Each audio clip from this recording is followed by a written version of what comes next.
What's good, y'all? Welcome back to Believe in the Miami Heat, brought to you by the Believe Network. As always, I'm your host, Anthony DiNardo. How we feeling, Heat Nation?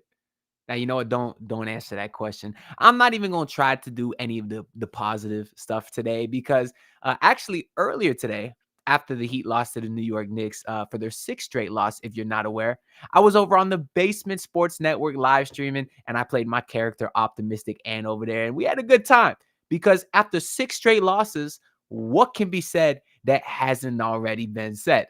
Now, I do want to do a couple housekeeping things before we get into Jimmy, before we get into Tyler, and all the other juicy stuff to talk about because Heat fans are mad right now, and obviously that includes myself.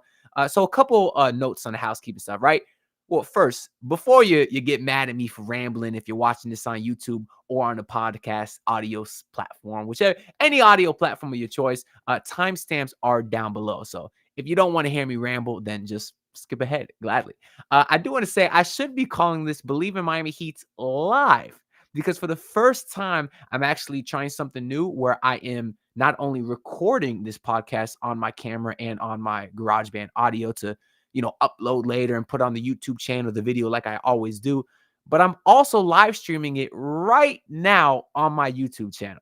So if y'all ever want to see me talk live and while I do this podcast and ask me some questions that I can answer during the show, then check out my YouTube channel. Just search Anthony DiNardo and make sure to like and subscribe and do all that good stuff because it helps me out a lot. Now, I kind of experimented with the live streaming on my personal channel a couple times this week. It went very well. So much so that when I wasn't on my channel after the Knicks game, I had several people DM me asking me why aren't I streaming? Where's the video for the game? Well, I was on the Basement Sports Network. That's why I said make sure y'all follow them too because I be over there a lot. But I figure instead of just these podcasts being me talking to the camera for 30 minutes, why don't I live stream at the same time? See if we get people come in and get some questions, and maybe y'all could be a part of the podcast too. So now I'm talking to all of my people watching on the stream right now. Feel free to drop a question down below, and then we'll get y'all up in there. I should make a comment to join the pod. I'll say recording live stream, recording live podcast. Okay, add. Okay, so basically what I did now is I just made a note on the live stream side saying to people to comment, to come join the live podcast so I can answer your questions as we do the podcast, if that's making sense. So again, kind of doing this one as a test. So if it's a little sloppy, I'm sorry, but I'm talking to like 3 different audience now. So I got the audio side, which is, Apple Podcast, Spotify, whatever. I got the YouTube video, which is cut and edited and all that stuff, which will be uploaded on Sunday. And then I got the people that I'm talking to live right now on the YouTube channel without all the cuts and edits and all that stuff. So I think I'm going to start doing these maybe pretty late Saturday nights. So I don't know how many people I'll actually have in the podcast live. But hey, if we get some questions, we're going to answer them on stream. If I confused you, oh, well, I probably confused myself too. So let's talk about this Miami Heat team, right? Because Heat fans are mad, and that's an understatement, right? A lot of that has been directed towards Jimmy Butler. A lot of that has been directed towards Tyler Hero. Shoot, I've seen it directed towards everyone, actually, from Spoelstra to Terry Rozier. Okay, so I don't quite know exactly where to start. We could start by talking about this Knicks game, I guess, right? Because I think kind of the story of the game was Jimmy Butler. Because really, the game was the same as all the other losses, right? I mean, they got up big early. Well, I guess that part is new because we know this Heat team ain't been scoring, but they actually got up big early, and then they kind of blew the lead. And then before you know it, the Heat were down 20 points, just like all the other games. The difference is Jimmy was rather aggressive tonight. I think he finished with 25, 28 points, something like that. Let me double check here. He finished with 28 points, and he took 20 shots. Prior tonight, he's been averaging like 11 shots or something like that. So people were thinking, oh, if you get aggressive Jimmy, then maybe you got a chance to win. But you did get aggressive Jimmy. That wasn't the case tonight, with a win. So that leaves us to say, what is the problem with this Miami Heat team? Now, I do want to talk about Jimmy Butler's aggressiveness on the podcast here because I talked about it on my live stream after the Heat lost to Boston and stuff. But I want to talk about it for the people that's over here as well. I was part of the camp that said, I don't care how lackadaisical Jimmy Butler is in the regular season, because every time we get to the playoffs, he turns into God mode. You know what I mean? And he's 34 years old. He obviously gets hit a lot when he attacks the basket. I said if he needs to be conservative of his body in the regular season to get that playoff performance, I'm fine with it. And the biggest pushback that I got on that is saying, hey, you got to start holding Jimmy Butler accountable because, he's getting paid all this money. And I want to say those people are right as well, because I don't give Jimmy Butler too much flack in the regular season, but it's to a certain extent. I think he needs to pick and choose his spots when to be aggressive. And of late, I don't think he's been doing a great job of that. Because what good is playoff Jimmy if you don't get to the playoffs? And I was starting to give him some flack for this last year when they were the 7th, 8th seed and they were getting in that play-in tournament. I said, hey, you got to turn it up sooner or later, Jimmy Butler. I'm getting tired of you watching you taking 7, 8 shots a game versus these terrible teams, and the Heat are losing all these games. And the same thing is kind of starting to happen this season. Because let's go back and look through the last losing streak, right? They got their ass kicked by the Toronto Raptors. If y'all remember, the Raptors shot the lights out, and I said, okay, whatever, not that big a deal. And then I said the Heat were going to try the next game because they had the Atlanta Hawks. That was Udonis Haslem night. They're not going to lose in front of UD and Dwayne Wade and Goran and Alonzo and Pat and everyone else that was there, right? Well, it was a close game. DeJounte Murray hit a game winner. That's the way to turn tables. And then I said, okay, you playing an Orlando Magic team just a few hours up the road. The team is very good, but you should be able to handle them. You got your ass kicked. That's fine. Maybe they underestimated a lowly Orlando Magic team. This is me, as a Heat fan, giving the Heat these excuses, right? But then you come home versus the Memphis Grizzlies, who rolled out a lineup that had major minutes from the likes of David Roddy, Vince Williams, G.G. Jackson, Scottie Pippen Jr. Their only normal rotation player that played was Jaren Jackson, who was 5 for 21 because Bam was clamping that boy. So you'd think the Heat would have won that game versus a lowly Grizzlies team. No, they lost by 9 points in a game that ended up being not all that close. So now you're like, uh-oh, you're still losing. Jimmy Butler's not trying. You were on a 3-game losing streak. You thought that would have been the wake-up call where Jimmy could have did whatever he wants against these young Grizzlies, but he didn't try. So you say, okay, they're coming up at home versus the Boston Celtics. We know Jimmy hates the Boston Celtics. This is national television. Jimmy's going to try. We didn't get it. You're looking at a 5-game losing streak. So now coming in today, say, hey, national TV again versus a big rival, the New York Knicks. Is Jimmy Butler going to try tonight? You'd think he would. And he did try, but it didn't matter. So I'm sitting here as a Heat fan saying, what the hell is the problem? Now, I want to talk about the Tyler Hero thing for a little bit here. And once again, I'm doing this. I'm recording my podcast that will be uploaded tomorrow, the cut and edited video, and also the audio platform. But I'm also live streaming right now, and I see I got a ton of comments here, and I will be getting to a lot of these comments kind of after we're done talking about the main points here. So Tyler Hero has been a large topic of conversation for several years now, right? I have a whole rap about Tyler Hero called Perspectives, where I rap from the people that hate him and the people that love him. Because for some reason, he's become one of the most polarizing players in Heat history, right? I think it's kind of make sure y'all go check it out. Like, it is a mystery how in Heat history Hero is one of the most polarized. Fans either thinking he killed the Heat, lead him to victory, always stay fighting their side. Fans always go to extreme where there's no in between, failing to realize that it's subjective. I'm about to rap from both perspectives, starting with the pro. You already know. What did I say? I said starting with the pro. You already know. That's my baby. Go give and get buckets. That's quid pro quo. Put you on the top 10 list, Mojo. You too can shoot from the logo. I be seeing you cook, putting dudes in the blender, then leaving them shook as you only getting better. I be praying for defenders. Wait, as you only get better, I be praying for defenders. And they calling you a Kendall because you like the book. Do y'all like that bar? I said they calling you a Kendall because you like the book. Like a Kindle and the book, the Amazon Kindle, but also Kendall Jenner and D Book. They be comparing Tyler to D Book. Anyways, I could keep going through the rest of the song, but y'all could listen to it where it's edited and I recorded 100 times because I'm not a rapper, so I'm not gonna do that live as well. But anyways, Point is, Tyler Hero is polarizing, right? For years, you have people that hated him and loved him, said he doesn't work well, right? And everyone that said they don't like his fit on the team was called a hater because that's what the toxic internet is. I don't know. As my guy Royal A. Shepherd says, everyone on the internet is ones and zeros. So we don't be listening to that anyways. And I was in and out of the group that thought Tyler maybe should be traded / coming off the bench, right? Because that's what we're talking about when we're saying the people that are Tyler Hero haters, right?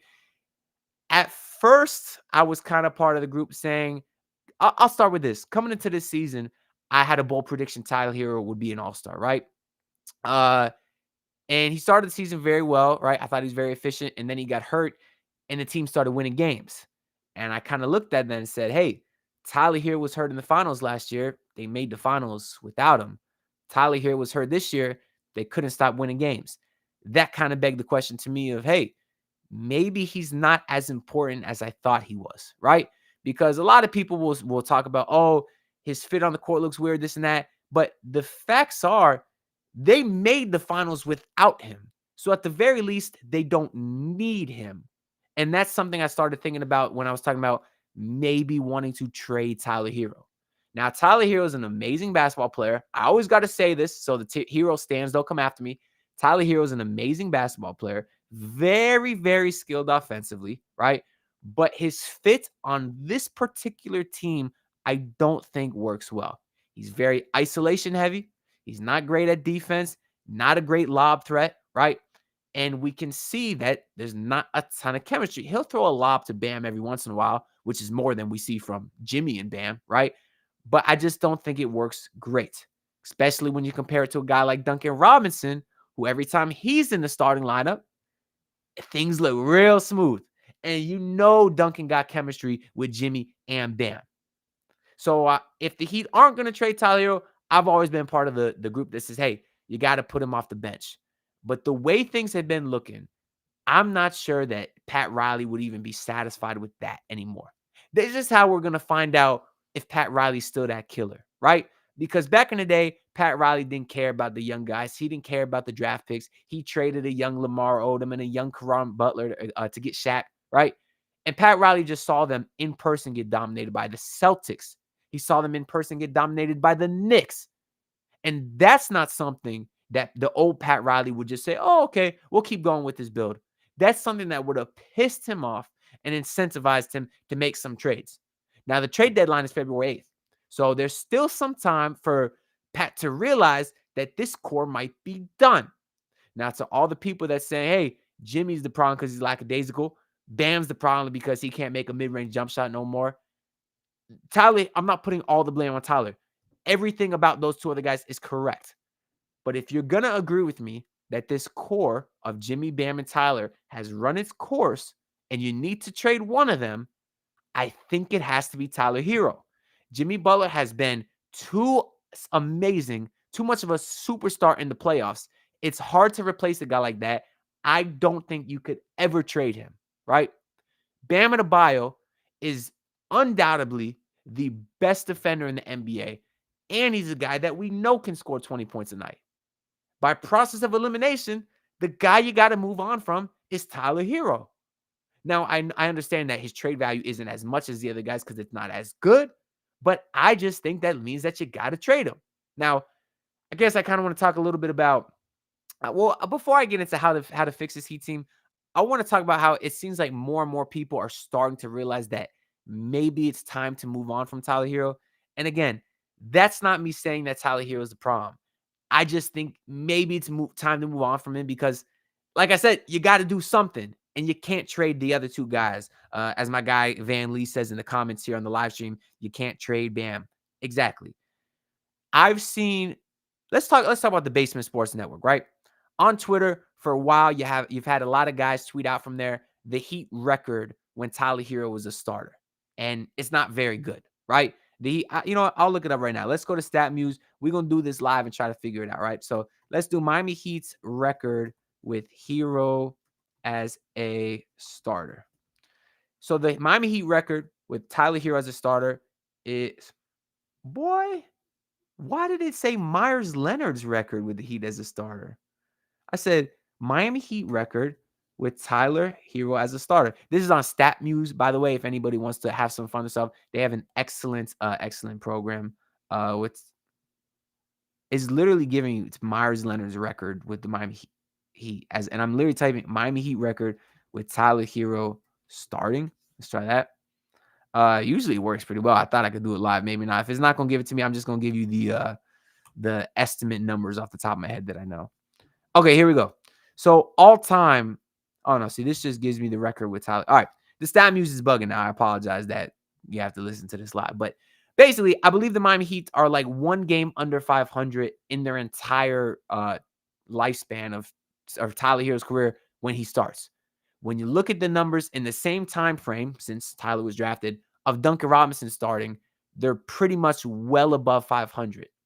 And there's a lot of different variations of that you can do where when it's Jimmy, Bam, and Tyler starting, just Jimmy and Tyler, just Tyler and Bam, and then just Duncan starting, Duncan and Bam, Duncan and Jimmy, right? That's why I kind of wanted to do it live so we could play around with it, but it's bugging a little bit now, so you can look up in your own time. All of the statistics show, though, that when Tyler Hero was starting, they are not as good record-wise than when they're not.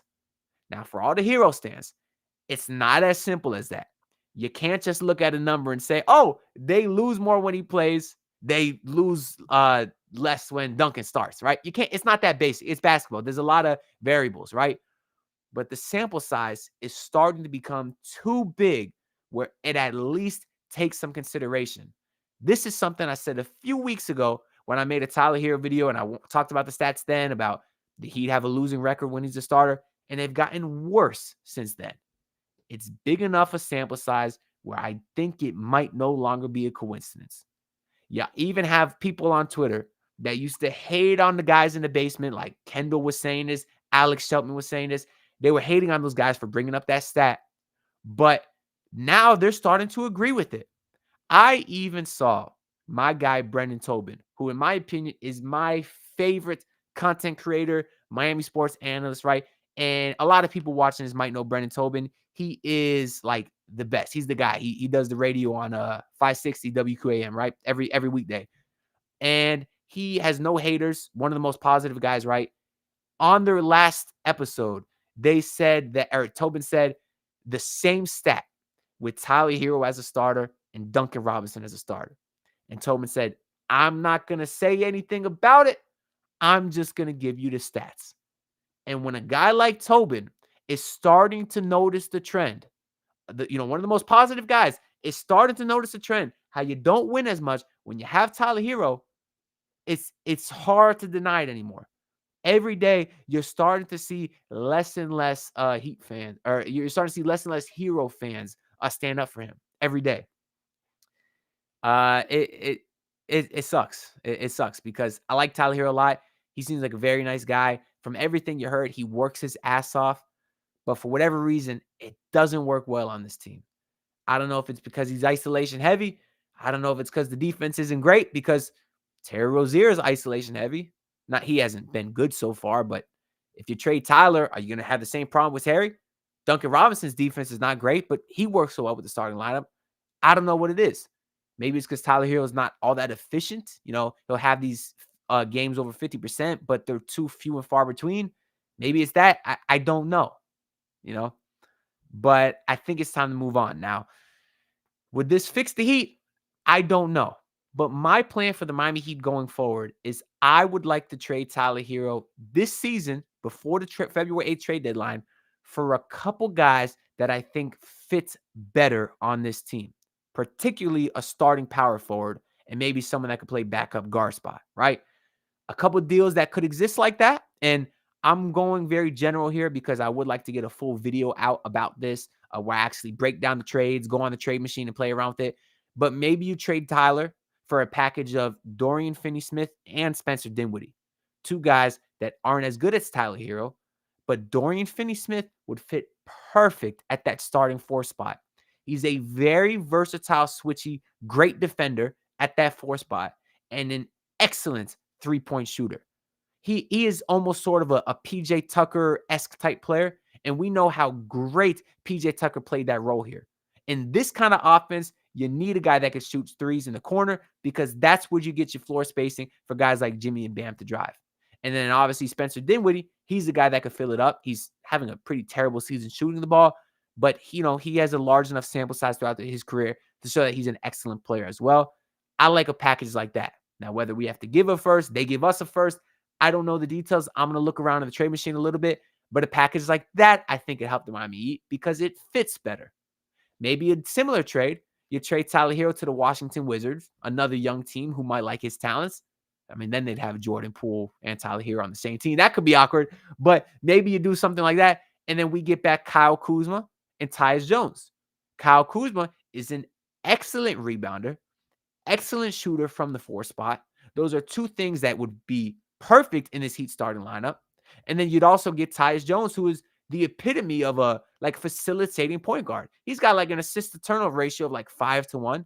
He's a no mistake point guard, which is exactly the type of guy you'd want coming off the bench, to help kind of run a bench unit. If you start Terry Rozier, or maybe you start Tyus Jones, have Terry Rozier be the bucket off the bench, you could work with it there. Point is, having a Kuzma and Tyus Jones could work better than having a Tyler Hero.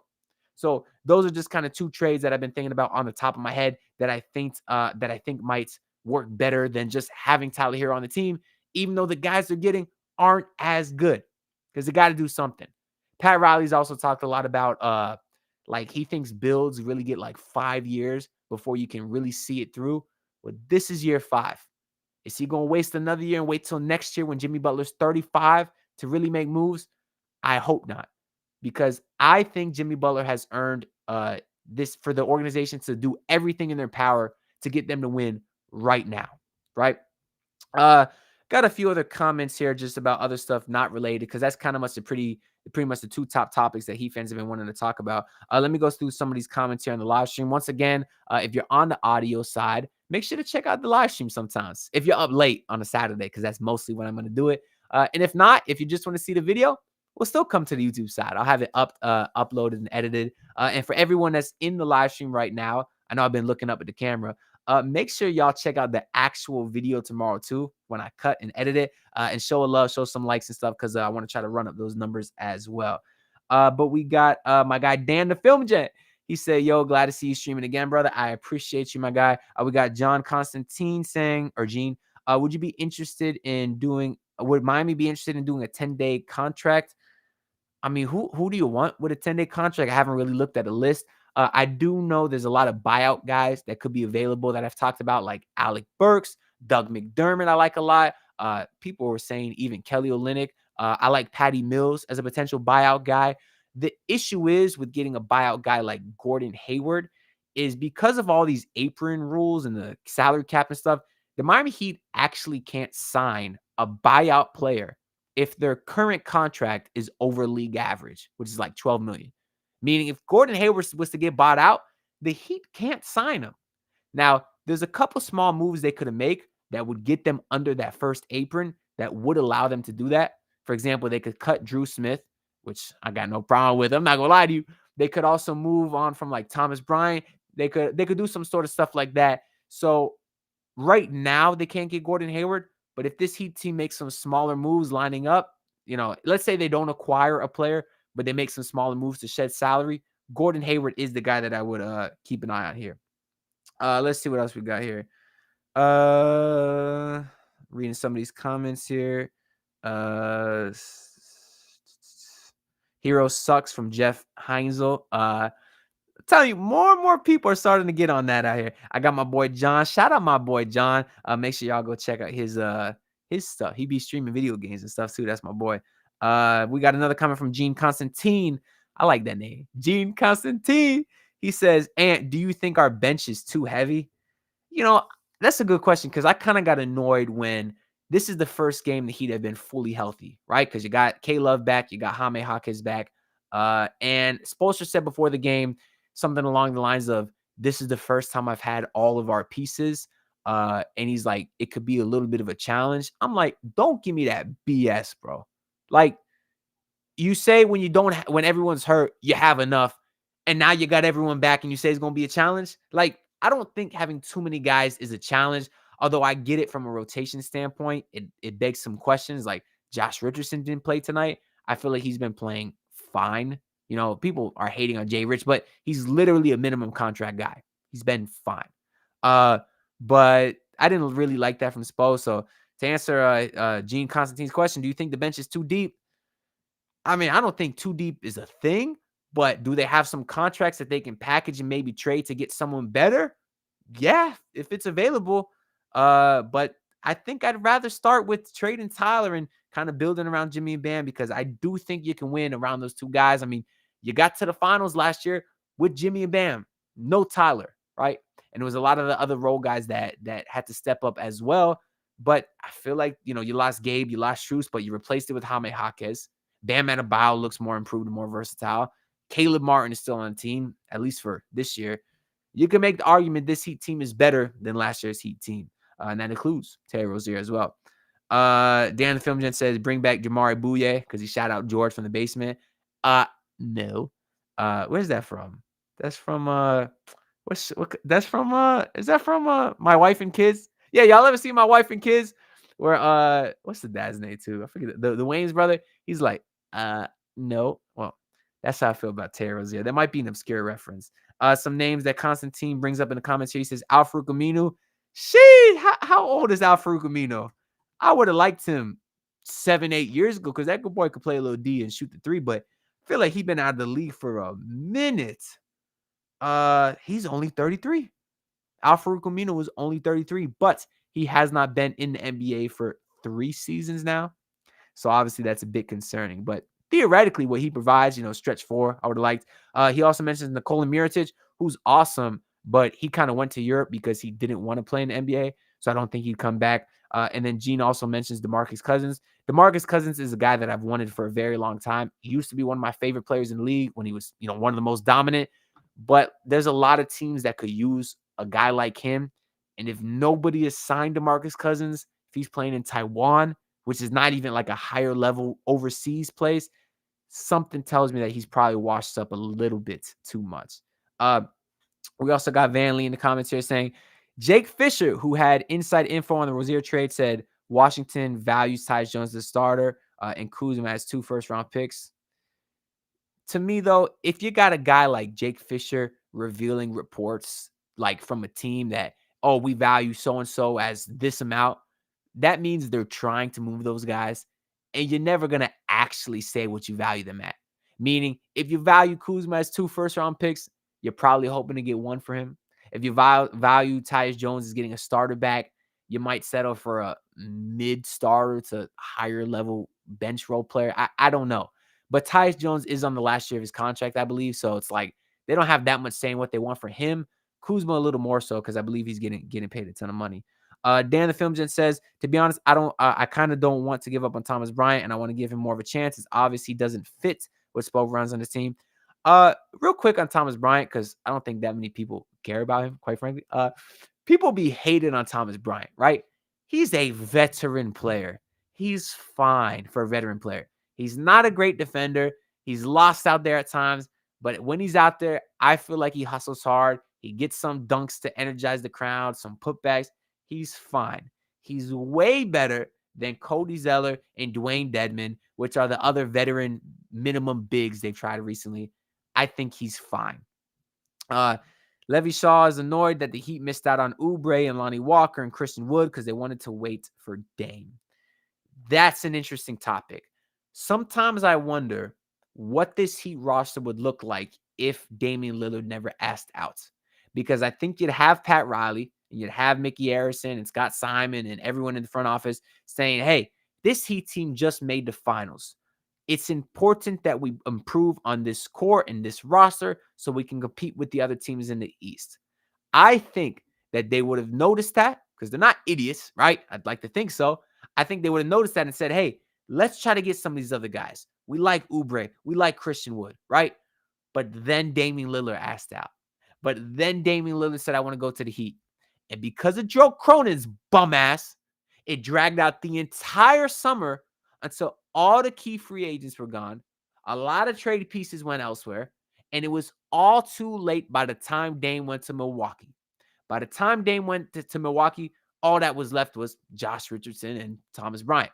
So part of me wonders if he didn't screw over the Heat, Like, or if Dame never even asked out, or if Cronin would have sent Dame to Milwaukee right away, maybe the Heat could have and would have made some other moves before it was too late. Because I do think Oubre would have been nice here. I do love Lonnie Walker. Van Lee says, would you trade Hero and Duncan for Clay and Sarge? No, because I think Duncan is better than Klay Thompson right now. But I mean, Sarge is fine. He's kind of a nice stretch for. But no, that's not enough value right there. Miami Majestic says an eternal fix is having Tyler come off the bench. Yeah, it's starting to think like that. This is a topic I don't like from my guy Dan the Film Gent. I know you my boy though, but you said it's not debatable that Caleb isn't the same player he was in the playoffs. I don't know if it's injuries or getting him, but he doesn't look the same. That playoff Caleb was like a lightning in a bottle type run. I don't think it's fair for Heat fans to expect that coming into this season. Now, coming into this season, he was hurt. So when he did come back, he did need some time to get adjusted. But I think Heat fans are forgetting when Caleb was healthy this year, he was very good. Like he had a very, very nice run. But then that's when he hurt his ankle again. If y'all remember, he slipped on the floor.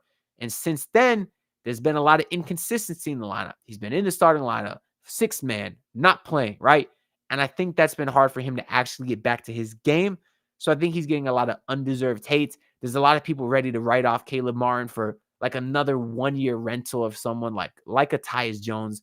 And to me, Caleb Martin is still a much better player than a Tyus Jones, especially when you're talking about a 1-year rental. So I wouldn't just give Caleb Martin up for pennies, even though they're not going to be able to re-sign him, or afford to re-sign him next season. Dan also says, is Rios Mario Chalmers still in the G League or overseas?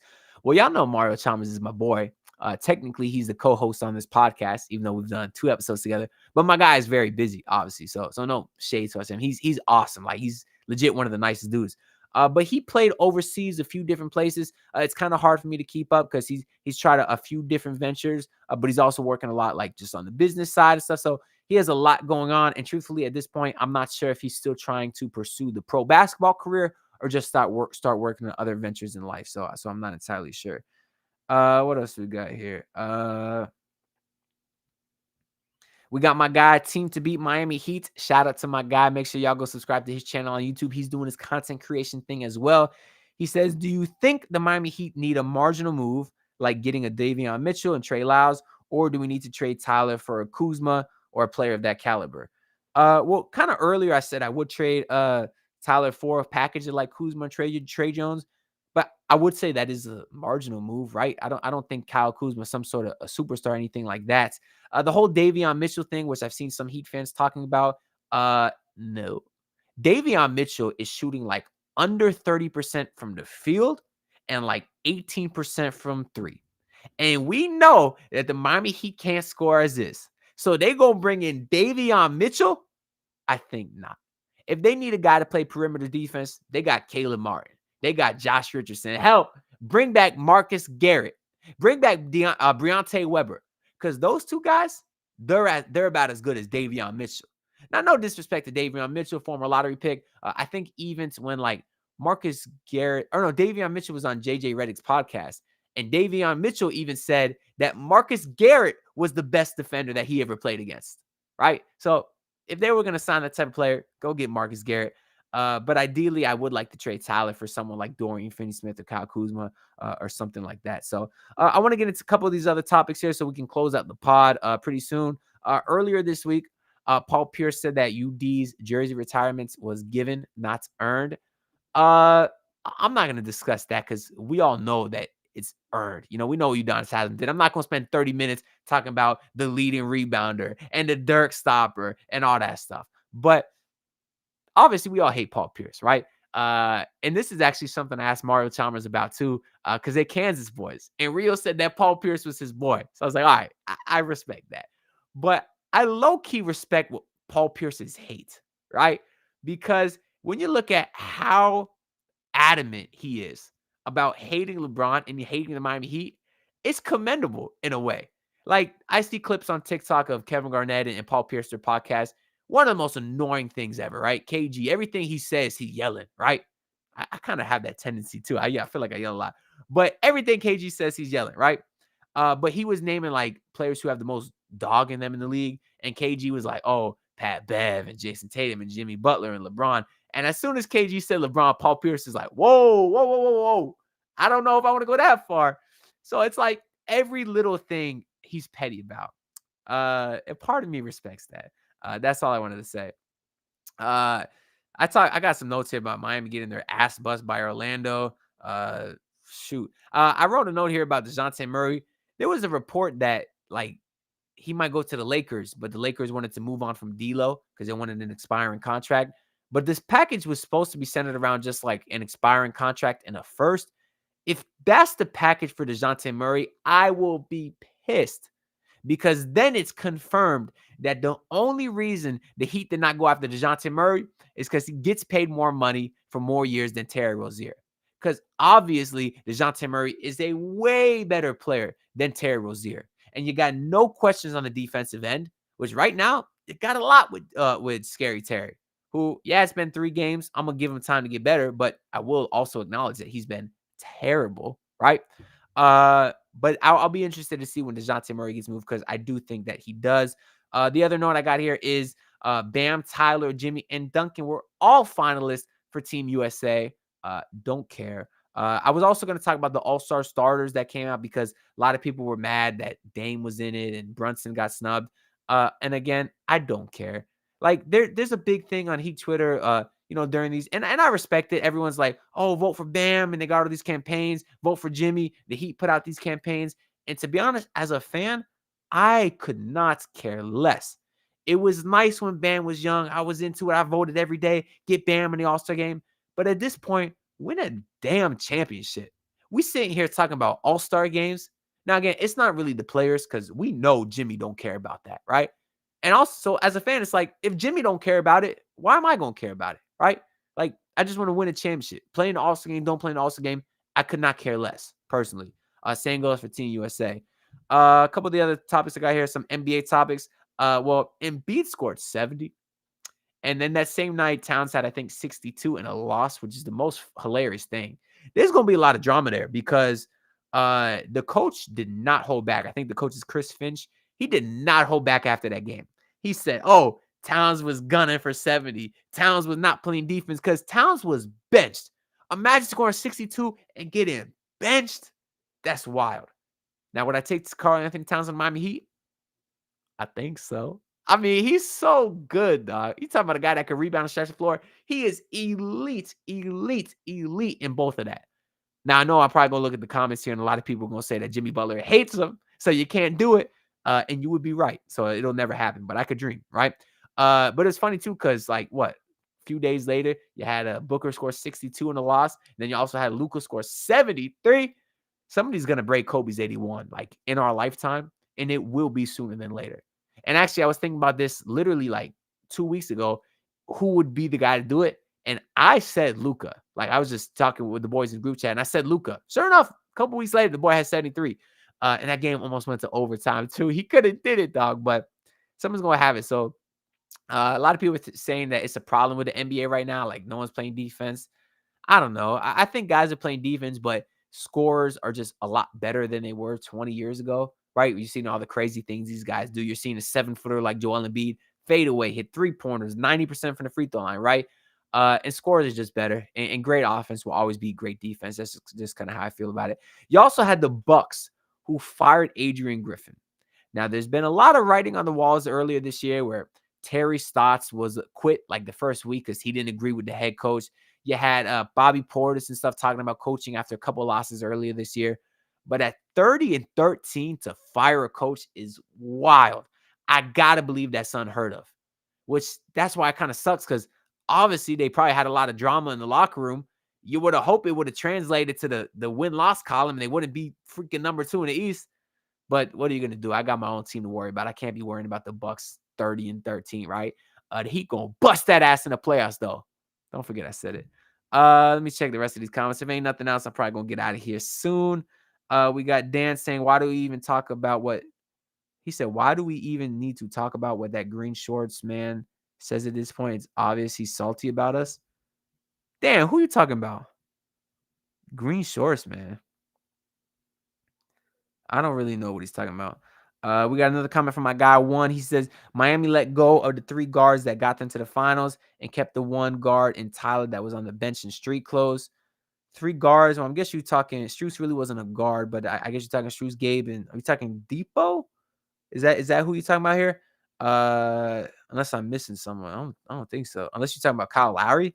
Is you talking about Kyle Lowry, dog? I get it. Kyle Lowry will show up his moments, but for a guy getting paid that much money, you got to go. Especially when this team can't score and the dude is averaging 2 points a game. Nah, get out of here, Kyle Lowry. And yeah, I like Gabe Vincent, but couldn't really afford to pay him. Same with Max Strus and whatever. I mean, for what you lost in Max Strus, you're making up in a great Duncan year. For what you lost in Gabe Vincent, you got Jaime Jaquez, different role, different position, but he's phenomenal. I still think this Heat team is better than last year. Dan said bringing Alondas Williams. Bro, Alondas Williams, if y'all ain't been keeping up with the Heat G League team, Sioux Falls Sky First, Sky Force, that boy scored 55 like a couple weeks ago. So no doubt about it, that guy could get buckets. Now, I was not watching the game, but I saw that he scored 55. Gene Constantine says, name the best 4 that can fit in next to Bam and Adebayo. And would you prefer 4 next to Bam that can space the floor or 4 that can play defense and is a long threat? That's an interesting question, right? Because I like guys like Siakam, right? When you're talking about the perfect 4 next to Bam, because he's a great passer, could play defense. He could stretch the floor a little bit, but that's not what he's known for. And I really like the idea of having 2 great passing bigs that could play switchy defense next to each other. Because we know Spo gonna switch everything anyways, right? So, the more Bams, the better. I think 5 Bams could win a championship. They probably couldn't score enough. But it'd be interesting to see, right? I've also liked the idea of Larry Markkinen, who's pretty much just a stretch 4, right? Really good shooter, decent rebounder. I like guys like him too. So I don't know. But I think the role that I would like is a PJ Tucker-esque type player. Now, I guess PJ Tucker might be out there. We talking about buyout guys, which he hasn't been playing. He might be rested. Maybe he's ready to go. I don't know. I don't know if he can hurt this team, but I mean, it'd be kind of like adding another Kevin Love at this age. So I don't see the point of adding PJ, but a guy that I would like is, like I said, Dorian Finney-Smith or Kyle Kuzma. I think that's all. I think that's where I'm going to wrap up this podcast. So I appreciate y'all tuning in. We have quite a lot of people in this live stream, so make sure y'all keep tuning in. I think what I'm going to do is I'm probably going to go live every Saturday nights. I usually have time pretty late on Saturdays, so the late night crew, it's 12:30 a.m. for those of y'all that don't know. So I appreciate the late night crew tuning in with me here and being able to rant and ramble with me a little bit.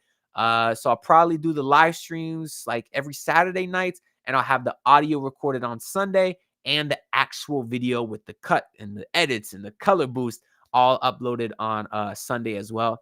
So make sure everyone in the stream right now, go check out the video. And everyone on the video, check out the stream. And everyone on the audio, check out the video and all that other stuff. Anyways, the Miami Heat played the Phoenix Suns on Monday, where they're going to blow that shit out. Shout out to Roy Lee Shepard. And I'll see y'all after that game. So peace out. And now we got the stream. Listen, this is a little bit of an after stream for those of y'all here. A little bit of an exclusive. The podcast is over. Went for 43 minutes on the podcast side. But why not stay on stream a little bit longer? We got over 50 people in here. What are y'all doing up so late? For real. Can y'all not sleep after getting y'all ass bust to the Celtics and the Knicks? I don't know. Let me know some people in the comments too. Was y'all tune in to these live podcasts? Is it too late? Is it too much? I didn't really know if it made sense to upload the video podcast, but also come on the stream here. I don't know, because I don't really want to split views. You know what I mean? I'd like a lot of views to go to the actual podcast, and I don't want to feel like I'm neglecting the actual podcast by streaming at the same time. Because what I used to do is I used to put pretty much what I've been doing this season is I've been doing reaction videos to the games, right? Like 10-minute videos. And I just been ripping the audio and putting it on the podcast side. But then I kind of felt like I was neglecting the podcast because it's like 10 minutes. It's not a real podcast. I'm not really addressing the crowd. So I was like, I think it'd be better off if I start doing these long form podcasts. But then I've had a ton of people hit me up on Instagram basically wanting to talk Heat. So shoot, I should do more live streams like this where I don't necessarily have to talk about a game, do the podcast at the same time. Damn, what you doing where you work so late? J Miami Sports. What you doing where you work so late? But it's also kind of fun to just talk to y'all. So what was I gonna say too? Yeah, if y'all want to hit me up, please hit me up either on Twitter, that's at Anthony D underscore Heats, or hit me up on Instagram at Witness Miami Sports. I've had a lot of people hit me up on my personal Instagram, which is fine. Like that's what it is. It's also Anthony D underscore Heat. But the problem is though, like I'm not as likely to respond to your message in there because that's why I use, that's why I talk to most of my friends, family, that sort of thing. We just use Instagram group chats because it's easier and it's a lot easier for me to miss your message. Whereas if you message me on Twitter at Anthony D underscore Heat or on Instagram at Witness Miami Sports, I'm much more likely to respond and it'll kind of keep things a little bit more organized there. I do want to get out of here in a little bit just because it's been over 45 minutes. And I did stream for an hour on the basement earlier. So make sure y'all go check that out. OJ Miami Sports works in a hospital. Shout out to you, my guy. Part of the reason I can do these late night streams too is because my beautiful girlfriend is also a nurse and she works night shifts. And she'll be working most Saturday nights, which means I got some free time because when she off work, I got to spend some time with her. Whether we watching Suits right now, excellent show. I know it ended a while ago, but they just put it on Netflix, so we've been binging Suits. We'll play a little bit of Fortnite. We'll cook, enjoy dinner, all typical things like that. So, but now that she be working nights, she got the night shifts at the hospital. I got some time to stream, and at least for the next few Saturdays, I think I could be streaming on Saturday nights. What my guy Dan the Film Gen say here?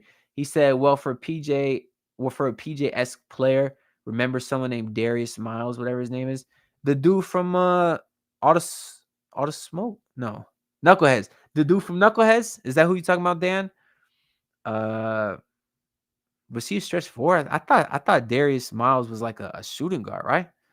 Darius. I'm gonna look him up right now. I just have the free version of Restream here. I'm not using StreamYard. I'm trying this Restream because I like the comments on the side here.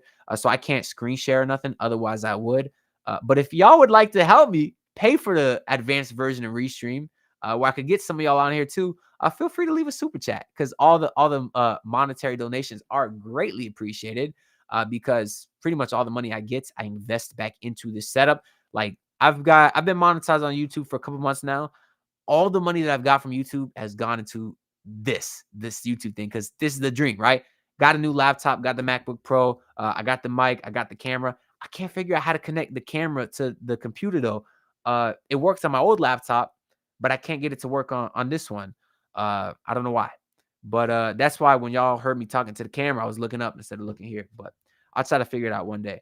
But yeah, anyways, all monetary donations are greatly appreciated because it can help improve the quality of all this. And if you don't want to monetary donate, that's perfectly fine with me. Just leave a like and subscribe because all that stuff does help me out a lot. And before I move on from this comments, I do see that Darius Miles was a small forward, 6'9". Somehow I was under the impression that he was like a shooting guard, and he was like 16% from three for his career, so not all that good. Dan also said, do the streams earlier. He's out. I know, my guy, but I'm still trying to find a good balance between like doing the videos and having a social life because obviously I have a full-time job also. I'm an engineer, right? So that's really already I'm busy from 8 a.m. to 6 p.m. when I get home, with traffic. And I got to hoop every single day. One, that's how I stay in shape. But two, your boy's a hooper. That boy ain't retired. That boy, call me Miami Heat. That boy's a sniper. Not even. My player comp, low-key, is Paul Pierce. I used to always say that. And as much as I hate him, I kind of play like Paul Pierce. Guy that you can give a bucket, kind of score from anywhere. Not slow, but could still, fill up the stat sheet. Kind of like me. But recently, I've been saying I play like Kamehameha Hawkins Jr. because I got the footwork. Y'all know I got the Hakeem Olajuwon Funko Pop back here. My favorite player of all time because I do love the footwork. But anyways, I be hooping every day. Obviously, I have to spend a lot of time with my friends, girlfriend, and stuff. But I also don't want to neglect these streams because it's been doing well. And obviously, consistency is key, as my guy Dan the Film Gent says. And the more that I stream, the more viewers I get. Anyways, what else we got here? Any other comments before I get out? Dan said he wasn't talking about Darius Miles. He was talking about Darius Days. That's who he was talking about. Darius Days. Y'all remember Darius Days? He's supposed to be like the next big thing in the Heat Summer League, and then they cut him for like who the hell knows? Like Jamal Cain 2.0. I don't remember. All right. I think that's all I'm gonna say for the stream. So once again, make sure y'all go check out the video podcast, which will drop tomorrow morning, probably like 10 a.m. Check out the audio podcast. You can rate 5 stars over there too. So my producers that BLEAV see it and be like, damn, this guy's pod is doing good. Cause I do got some bosses over there. So run those numbers up to make me look good over there. And then I'll try to start doing these streams maybe daily or weekly on Saturday nights. And maybe post games too. I'll see how things go. Cause I also got a stream for the basement also. Cause I love those guys over there. And I want to contribute because they're building something great. And I'm honored to be a part of it. That's all I got to say for this video though. This video, shit. I'm doing a stream. I'm just going to end the stream because I got the free version. I can't play no fancy video